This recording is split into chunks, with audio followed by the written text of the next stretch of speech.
নমস্কার, আশা করি তোমরা সবাই ভালো আছো, আমরাও ভালো আছি।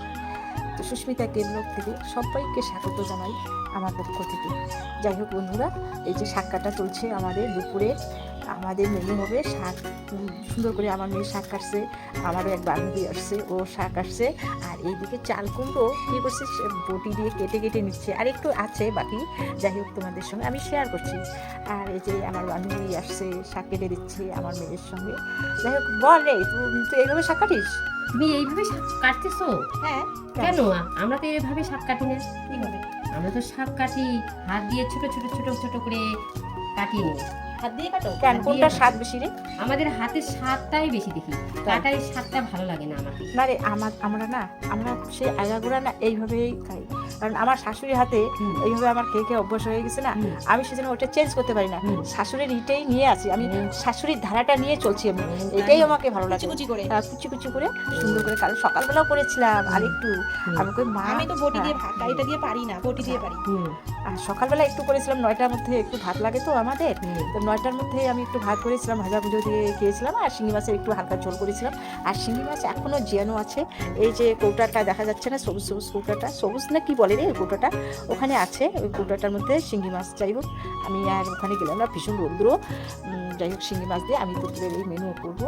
এই আছে আর অন্য কিছু আছে। যাই হোক, এই শাক কাটাটা নিয়ে ভীষণ আমাদের বাড়িতে চলছে। মানে আমার বান্ধবী বলছে, তোরা কেন রে এরকম করে শাক কাটছিস, তোরা কেন এরকম করে শাক কাটছিস, একদিন করে খা না। আমি কই না রে, খাবো না, হয়তো আমার রান্নাটাই ব্যর্থ হবে, তখন কেউ খাবে না।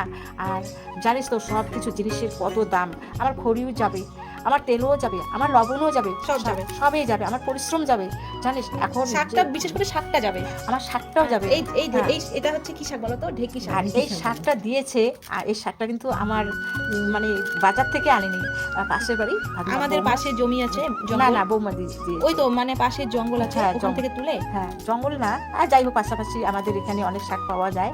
আমি তো একদিন অনেকে আবার এই ঢেকি শাকটাকে চেনে না। হ্যাঁ, ঢেকি শাকটাকে চেনে না। আর ঢেকি শাকটা খাওয়াটা হচ্ছে কত উপকার, যে খায় না সে কিচ্ছু জানবে না, আর যে খায় সে সব কিছুই জানে। আর ঢেকি শাক দিয়ে একটা কাঁচা লঙ্কা, একটা অর্ধেক পেঁয়াজ দিয়ে আর ভাত মেখে নিয়ে খেতে যে কতটা সুস্বাদু লাগে না, সেই জন্য। মা, তোর হাতটা একদম তো গেছে, কি অবস্থা, তুই কখন স্নান করবি? এই তো স্নান করবো। ঠিক আছে দিদি, এই কুমড়োটা কি করবা তুমি?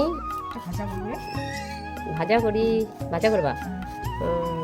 কি নিরামিষ রান্না করবা না এখানে মাছ দেবা? মাছটা কিচ্ছু, ও, পেঁয়াজ হ্যাঁ, কাঁচা লঙ্কা দিয়ে ও, আর একটু মানে কালি জিরা একটু সামান্য। তারপরে আচ্ছা, তোমরা কুমড়ো আবার এই চাল কুমড়ো কিভাবে কাটো? আমরা চাল কুমড়ো এইভাবে কাটি না তো, আমরা চাল কুমড়ো ভাবছি এত বড় বড় করে নেই। কি বলো? হ্যাঁ, এত বড় বড় করে কুমড়া রান্না করি। কি বলে মা? হ্যাঁ, আমরা এইভাবে কাটি না। আমাদের তো ওটা হাতে নিবি না, হাতেও নিবি না, আমরা দেশি লোক তো, তার জন্য এত বড় বড় করে নেই। তোর হাতে কি হয়ে গেছে? সত্যি তোমরা এইভাবে কুচি খাও না? আমরা এইভাবে কুচি খাই না, আমরা বড় বড় করে নেই। তাই? ওরা গুট গুট গুট গুট করে, আমিও দেখছি এরকম করে গুট গুট গুট করে তুমি গোট গোট করে কি খাও? সবজি বানাই, ভাজা করো না? ভাজায়ের মতোই হয় ওটাও। অত ভাজা হয় না রে। ঠিক আছে, আমার ভিডিওটা, এই শাক কাটার ভিডিওটা এই পর্যন্ত। তোমরা দেখবে যে কীরকম লাগলো আমার এইরকম শাক কাটাটা, তোমরা ভিডিওতে অবশ্যই জানিও, অবশ্যই কমেন্ট করে জানিও। আর কমেন্টে জানাবে, এমনি না, কমেন্টে জানালে খুব ভালো হবে। ঠিক আছে, টাটা।